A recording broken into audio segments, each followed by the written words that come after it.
Congress party నాయకులు చేయాల్సినటువంటి యాత్రలు అభివృద్ధి యాత్రలు చేస్తే బాగుంటుంది, అంతే తప్ప మాకు పోటీ యాత్రలు చేయడం ద్వారా ఉపయోగం ఏం లేదు. మేము అంటున్నది చాలా నిర్మాణాత్మకంగా, చాలా కన్స్ట్రక్టివ్గా. ఎక్కడైతే ఒకటో రెండో పిల్లర్లు డ్యామేజ్ అయినాయో ఆ డ్యామేజ్ అయినటువంటి పిల్లర్లని రిపేర్ చేసి రిస్టోర్ చేసి మేడిగడ్డలో నీళ్ళని నిలబెట్టే ప్రయత్నం చేసి ఆ తర్వాత ఎల్లంపల్లి నింపమని చెప్పేసి తద్వారా రైతాంగాన్ని ఆదుకోవాలని మేము అడుగుతూ ఉంటే మాకు పోటీ యాత్రలు చేసేటువంటి పరిస్థితి నిజానికి ప్రభుత్వానికి వచ్చినటువంటి వాళ్ళు 1.5% తేడాతో మాత్రమే వాళ్ళు గెలిచినటువంటి వాళ్ళు. అయినప్పటికీ వాళ్ళు 5 సంవత్సరాలు ఈ ప్రభుత్వంలో ఉండాలని కోరుకుంటున్నటువంటి వాళ్ళం, వాళ్ళు ఇచ్చినటువంటి హామీలను నెరవేర్చాలని కోరుకుంటున్నటువంటి వాళ్ళం. కానీ ఆ పని చేయకపోగా మాకు పోటీ యాత్రలు చేయడం అనేటువంటిదే చాలా దురదృష్టకరం.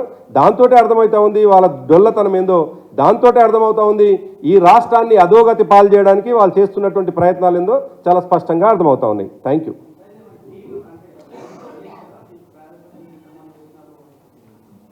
చెప్పినాను కదా ఇంతకుముందే చాలా.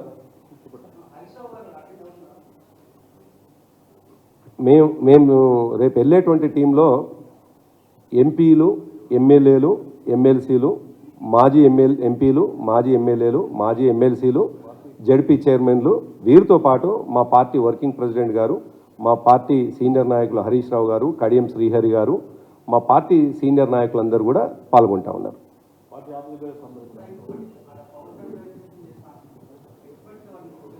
లేదు, మేము మేడిగడ్డకు సంబంధించినటువంటి ఎట్లా నష్టం చేసేటువంటి ప్రయత్నం చేస్తూ ఉంది ప్రభుత్వం అని చెప్పడానికి మా పర్యటన ఉంటుంది. అక్కడ మేము వివరాలు వెల్లడిస్తాం, ఏమేం జరుగుతూ ఉంది, కుట్ర ఏ కోణంలో కాంగ్రెస్ పార్టీ ఏ కోణంలో ప్రయత్నం చేస్తూ ఉందనే ప్రయత్నం మేము చేస్తాం. పవర్ పాయింట్ ప్రజెంటేషన్ మా పార్టీ నుంచి చేయడం లేదు.